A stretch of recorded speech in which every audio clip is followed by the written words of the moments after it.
actually did make a big promise to myself this year. I was very disappointed. This was such a wholesome book. Would definitely recommend reading this. Hello, welcome back to my channel, or welcome if you're new here. My name is Lucy. I'm a Brit living in Boston, and around the end of last year I decided to start making some YouTube videos, mostly vlogs of my day-to-day life or little travel adventures that we have. But also I did one reading video back at the end of the year and I really enjoyed doing it. I love books, so I thought I want to try and make this part of the channel as well to keep you updated on what I'm reading. So I actually did make a big promise to myself this year. I said that I would read 26 books for 2026. Now, I know to some that is not many. There are people out there who read like 2 books a week, which is insane. I don't know how people have so much time to do that. Also, I know to some other people that 26 books might seem a crazy high amount. So I would say for me that it's achievable, but it's also a difficult goal. Now, if you haven't watched some of my previous videos, I am an auditor, which means I work in a type of accounting, and it means that basically the first half of my year is very busy, particularly January through like mid-April. I'm working every single weekend, every single evening through to like midnight sometimes. So to find time to sit down and read a book is quite difficult. So I kind of thought, I think I read 24 books last year. So reading 26 with more of a focus on trying to read during busy season would be achievable. Now I have read to date, so today is May 30th, I have read 8 books this year, which I think is way ahead of where I was at this point last year. So the goal still feels far away, but I think it is achievable at this point. And we'll get into it, but I have read some slow books this year. So I would say given that, and given that I have been very busy at work up until literally last week, I think we're still on track. So anyway, that being said, the purpose of this video is to discuss the books that I have read so far this year. So from Jan 1st to May 30th, 2026. These are going to be the 8 books that I have finished, and I'm going to talk you through my thoughts a bit, whether I liked the book, what I liked about it, what I didn't like. And let's just say it's not been the most positive year so far, so they're not all going to be 5-star reviews at all. And hopefully it gives you a bit of insight to kind of the different things that I read, and also hopefully gives you some recommendations too. So starting off, technically I think this does count as a 2026 read, but I started this book before Christmas last year and I finished it on the 3rd of January in 2026. So I think this does count. So I read Winter Street by Ellen Hildebrand. Now, I've been wanting to read something by this author for quite a long time. I see her books everywhere, living in Boston. Like, she writes a lot about Nantucket, Cape Cod, and I think just generally like the New England area. So I see her books all the time in local bookstores. They always look like the perfect like New England summer vibe read. So I thought I would read one of her Christmas ones to kind of get in the mood for feeling festive. I was very disappointed. This book dragged for me so much, did not feel cozy and Christmassy like I had hoped. And I will caveat this with, I don't always enjoy like a very light-hearted read. For me, I find there's like no storyline, so this might just be a personal preference, but I really didn't enjoy this book. I didn't find any of the characters to be likable. They were all quite annoying. Obviously, you sometimes get characters that are unlikable kind of for a reason, but it just felt like to me that all these characters were annoying and I didn't really root for any of them. Also, I would say there were multiple different storylines going on, but the author focused on the ones that I personally am less interested in, more of the kind of airy-fairy romance kind of stories. Now, spoiler alert, so skip if you don't want to hear this, but one of the storylines was about one of the sons of the family. He was away in like the army, I believe, and the family hadn't been able to contact him for like days on end, and some news came out about his like, I think maybe like the group he was with getting like badly injured or something in the war. This storyline was like never developed. Throughout there were like hints of something bad might happen, or like where is he, can't get in contact, it's Christmas Day, we can't hear from him. And I felt like this would have been like a really gripping, interesting storyline. Like whether it turned out well or badly, like I feel like this was a storyline that should have been developed further. And I now know that there is, I think, at least 1 more book or 2 more books after this in the series, which I didn't know going into it. So it very much left it on a cliffhanger. So I was kind of annoyed that the book was horrible. The storylines I was actually interested in didn't really get resolved. And there's no way I'm gonna read a second book when I didn't even enjoy the first one just to find out the answer to one storyline. So it kind of just annoyed me in that sense. So I just feel like the author should have developed on maybe like the more gripping storylines in the first book. And I personally feel like if you're doing a series, that each book should have like a whole story in it itself rather than be left on a complete cliffhanger. Now maybe I would feel differently if I had enjoyed the book and then I would be like racing to grab the second one, but I just feel like the way it was done wasn't to my preference. So honestly, overall, didn't really enjoy this. Wouldn't really recommend to a friend. I gave it 2 stars. In hindsight, I feel like I could give it 1. I probably just felt bad at the time for giving it only 1 star. I honestly might go and revisit my Goodreads review and give it 1 star, because now thinking about it, I did not enjoy that book at all. And I was like aiming to read it before Christmas Day and I dragged it out until the new year and just finished it because I felt like I had to. I will stick to my 2 stars, but honestly in hindsight, I think it could have had 1. Okay, moving on to a slightly more positive note. The second book I read this year was Throne of Glass by Sarah J. Maas. If you watch my short on my TBR for the year, this was one of them. So this was a priority read for the year. I have already read the ACOTAR series. I know these came out first, I believe, but yeah, I just read ACOTAR first. I felt like there was a hole to be filled where I had finished that series. So naturally I turned to Throne of Glass. And obviously same author, similar kind of world. Reading this book just really made me reminisce about reading ACOTAR. It just feels very familiar. Like the characters feel like they're made from the same stuff, if that makes sense. So even though I get to enter, you know, this new world, there's a new map, there's new places, there's new people, there's new stuff going on. It feels familiar and I feel excited for what's to come. Talking about like this book specifically, I would say I feel very invested in the character, especially the main character. I think you say her name, Selena, is how I've been reading it. So yeah, I feel invested in her. I like her, which I think is, you know, obviously it's important for the reader to like the protagonist. So spoiler, when it came to the final duel scene, I definitely was really rooting for her. Kind of knew it would work out okay because I know there's so many more books to come, but I still felt like I was on edge and, you know, wanting the best outcome for her. I was glad that like I felt that again after reading ACOTAR, and especially after reading a terrible book before. It was nice to have that. A criticism that I do have of this book is I found the romance kind of weird, and like I found the relationship between Dorian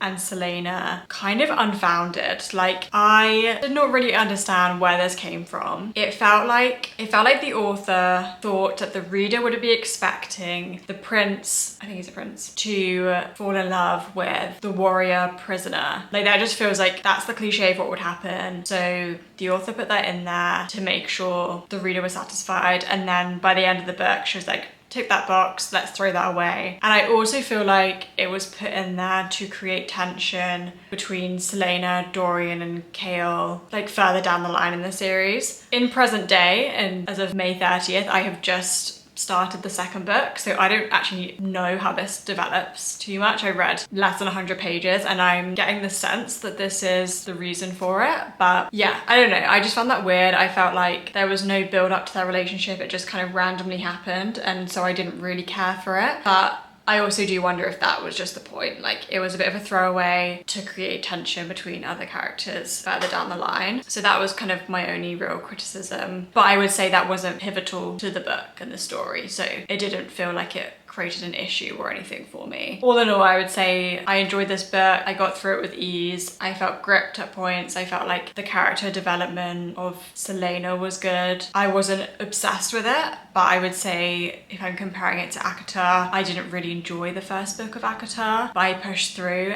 and I loved the rest of the series. So I'm feeling like this is similar because I've not read a lot of fantasy, but from what I understand is the first book is usually more world building, character building, and then once you kind of understand all of that and you've got used to all like the terminology and stuff, then the stories go on to develop and are like a lot more interesting. I gave this 4 stars because I just thought it was a solid read and I enjoyed it, and I'm looking forward to continuing with the series. Then moving on to book number 3. I had this book on my shelf for a while. It was one that I picked up at a bookstore because it was on their like reduced shelf. Something interesting to me. This was I Have Some Questions for You by Rebecca Mackay. Again, this was one that I had on my TBR at the beginning of the year from my previous video.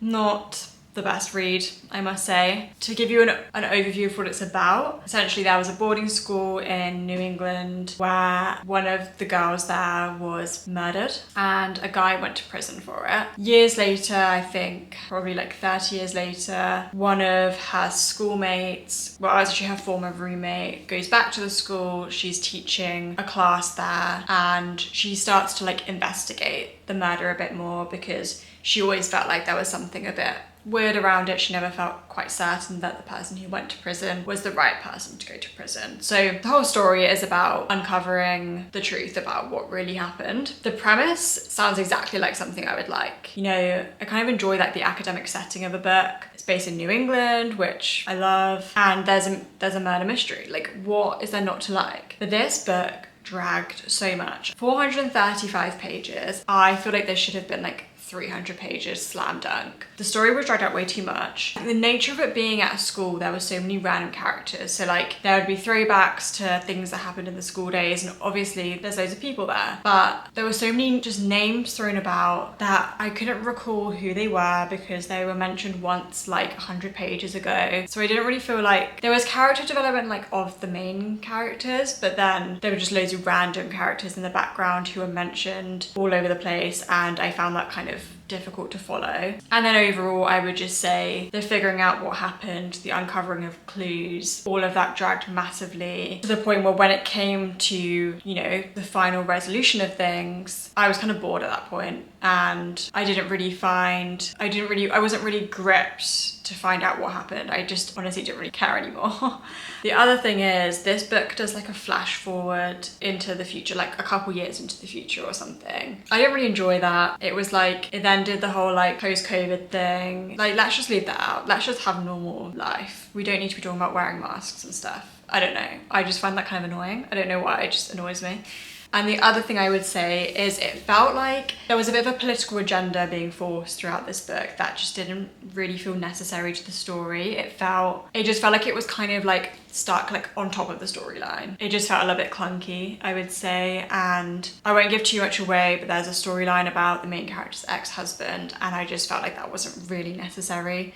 I think that was there to support this other agenda by the author, but it didn't really add any value to the story, I would say. So definitely that could have been scrapped to save some pages. So I actually only gave this 2 stars, would not recommend to a friend. Then after that slow read, I was in desperate need of a quick bingeable thriller. So a friend recommended to me this book. It's called On a Quiet Street. It's written by Serafina Nova Glass. What a great name. This is a book I read on Kindle. I just needed something that was guaranteed quick, easy read, something I would be invested in, a page turner. And this book definitely delivered on that. It was set in like a small gated community kind of neighborhood, I think in the Pacific Northwest, and some of the neighbors noticed something a bit strange going on at the house opposite. And so they kind of investigate, and you get different chapters from the different people's perspectives. So you know what's going on, and you're also watching the other people uncover it, and then ultimately everyone coming together. I enjoyed this sort of closed neighborhood setting. After having way too many characters in the last book, I enjoyed only having a few characters in this book. In a weird way, it kind of reminded me of Desperate Housewives. I think just having that was that kind of community where everyone knows who each other are. They're like, their best friend lives next door and they just gossip about everyone. It kind of felt like that, but like maybe a little bit darker. Although Desperate Housewives does get a little bit dark. But yeah, I enjoyed that part of it. I would say the story was nothing groundbreaking. It's not, you know, an incredible, unique book, but I did really enjoy it. I flew through it. I think I read this in a matter of days, and it was definitely like the refresher I needed after reading such a slow book before. So I actually did give this 4 stars. Yeah, again, like I said, nothing groundbreaking, but a book that I really enjoyed and would recommend as like either something to get you kind of back into reading, or if you're like on holiday and want something that's like quick to read, that's not necessarily like a summary beach read. So yeah, it was great and I do recommend. Then the next book I read, quite a random pick, Basically, during busy season, I needed something to read on the Kindle so that I could read my Kindle in the dark in bed after I finished working at like midnight. So I just went onto Libby and looked at what was like immediately available to borrow. This book is called Strangers in Time and it's by David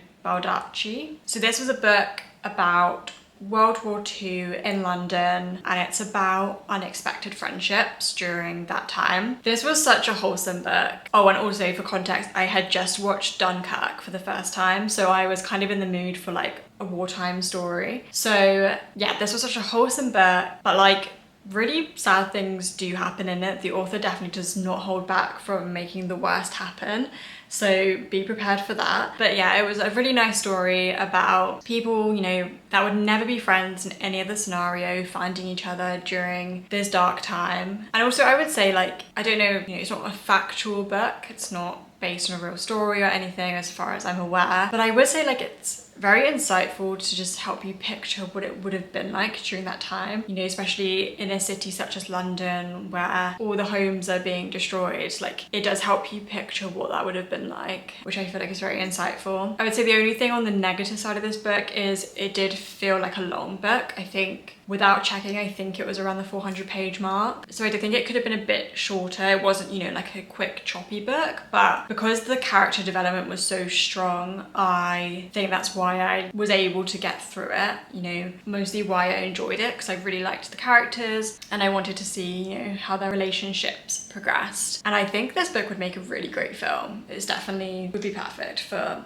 a wholesome emotional film. So yeah, I would recommend this one. Then the next book I read after that was Bright Young Women by Jessica Knoll. This was a book I had on my shelf for a while. Again, this is a book that I picked up because it was reduced, but it was one that I had seen around a lot, so it was like a great opportunity to get a popular book. I actually had no idea that this was based on the Ted Bundy murders. I actually didn't realize until I was like halfway through, and then like Will googled it and he was like, oh, it's based on Ted Bundy. And I was like, oh yeah, I guess that actually does make sense. I'm not someone who had like watched the documentaries about him or like the movie or anything beforehand, so like obviously aware of who he is, kind of what he did, but this was like my first insight really into that. And I thought it was really interesting how the author made the decision to not name the murderer. So this book was still like, would have been like a fictional character but based on him, but throughout the book he's like, I think he's named the defendant, or like he, him, whatever. And I had read like a little bit about the book afterwards, and I think the choice to do that was because he's always glorified as this, you know, celebrity when, you know, he's a serial killer. And I think that's very common with all types of serial killers. You're very familiar with the names of them, but you don't necessarily know anything about the victims. So I thought that was very interesting. You know, it was a story about the victims, not about him. So I thought that was super interesting and like a fresh take on something that is like a story that has been told in so many different ways. It was a new take on that, which I thought was really interesting. Obviously, the events of this book are not nice, but it was a gripping story, and there were different chapters were from different time periods, and I don't always love that, but I thought it worked really well in this book, and it really helped you to sort of tie the story together and also realize like the expanse of what went on. It feels weird to say I thoroughly enjoyed this book, but I thought it was very well written, it was gripping, it was insightful, and it was something that was a bit of a fresh twist on something that has been done so many times. Spoiler alert, my only 5-star read of the year. I definitely recommend this one.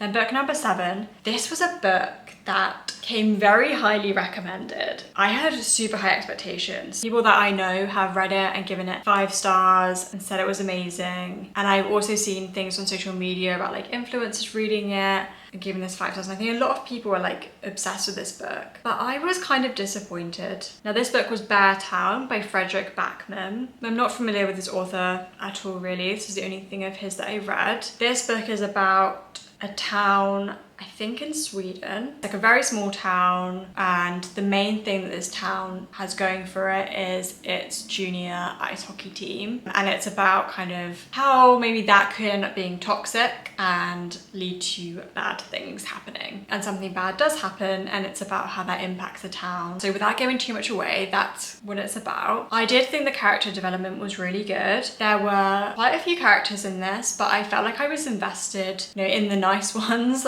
I was very invested in them, and I felt like even though there were a lot of characters, I like knew a lot about each of them, and that's probably mostly because the chapters switch up a lot from different perspectives. And one thing I thought was really interesting about this book was like the time scale of it, especially the first, I want to say like 25% of this book is literally only over like a couple of days, which I don't know if I've ever read a book like that before, where you're getting so much information and detail and chapters from different characters, but the time hasn't moved very much. So I thought that was super interesting and just something new. So yeah, I would say like the characters were well developed and the story was like a very important message, but I don't know why, I just feel like it just fell short for me. I think because it was so hyped up, when it came to reading it, I was like, oh, is this it? So I don't know whether it's like, if I had read it independently without hearing anything about it, maybe I would feel differently, but it just, I think, fell short of the expectation that had been built for me. Potentially this book tried a bit too hard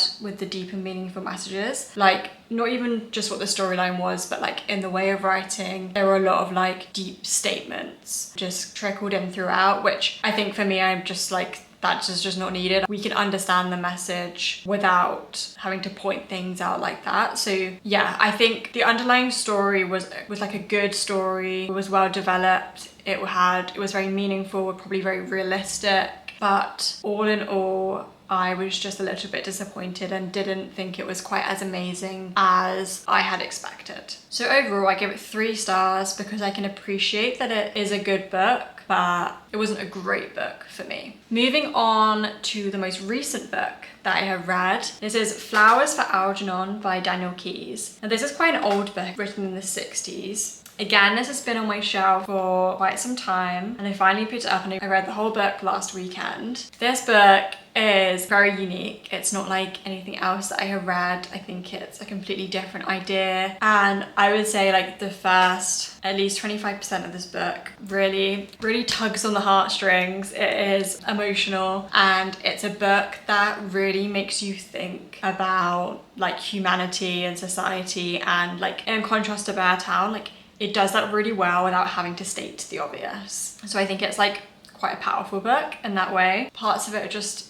honestly just break your heart. Oh, and to give you a bit of an overview what this book is about, there is a man who has a very low IQ. That's just how he was born. And he goes for this science experiment where they're gonna try and make him have a high IQ. And the book is about his journey throughout that process. It's written as his journal entries. Now, when I say journal entries, I know sometimes that's like, oh, that's so like cliche. Feels less like a journal entry as you progress through the book, but the way that is done is very important because of the way that the protagonist is communicating changes throughout the book, and that's very important to the storyline and to the emotion of everything. When I say journals, like just bear with that if that you don't like that sort of thing. Like it's not like cringy or anything. Like I said, it's very eye-opening, really gives you a new perspective on how society treats certain people and kind of helps you to see it from the perspective of those people who are maybe not being treated so well, and just makes you think about it a bit more than you probably do in your everyday life. I'm gonna give a spoiler alert here, so I'm going to talk about kind of more what happens in the book. So as he goes through the science experiment, he becomes very intelligent. So he goes from, you know, not being able to remember anything about his life, not being able to, you know, have a full career or anything, to being like super intelligent, learning loads of languages, being great at science and math. What is so interesting is that as he becomes more intelligent, he realizes more about how people treated him and how he was oblivious to it, and he actually becomes more unhappy kind of the more he gets. You would think that being more intelligent is everything, but actually he becomes more unhappy the more intelligent he gets. And I think it actually makes you reflect on like real life. Like not everyone who has like the best career is super smart is the happiest, because there's a lot more expectation and almost having a lot more potential creates a lot more pressure and people treat you differently. So I think it's really interesting to see how society treats different people. It's almost like you're treated poorly. If you have a low IQ and you don't really know what's going on, then you could be treated bad. But also if you're super smart, then you might also be treated poorly for like completely different reasons. and it's just about, I guess, the progression through that, and I think that's super interesting and super sad really, but definitely a very unique concept, not like anything I've ever read before. I would say it actually made me feel a bit uncomfortable because at the beginning I thought the character was adorable, like I felt so bad for him, it like broke my heart. And then as he was getting more intelligent, I guess his like social intelligence wasn't growing at the same rate, and he could be a bit like mean sometimes.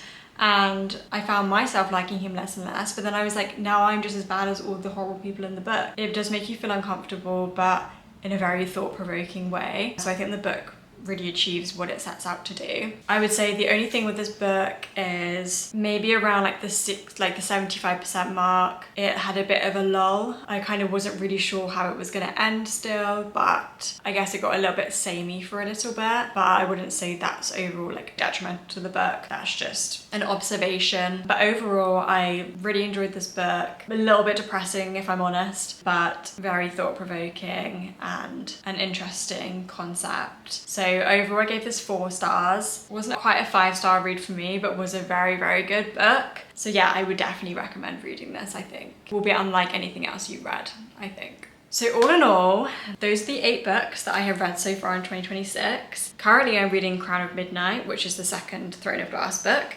So enjoying that right now. Hopefully I will do some more frequent updates on what I'm reading, and maybe I could do some deep dives on one book at a time for one video, because I think this video is gonna be quite long. Or maybe I'll just try and, you know, update you more frequently so this video can be a bit shorter.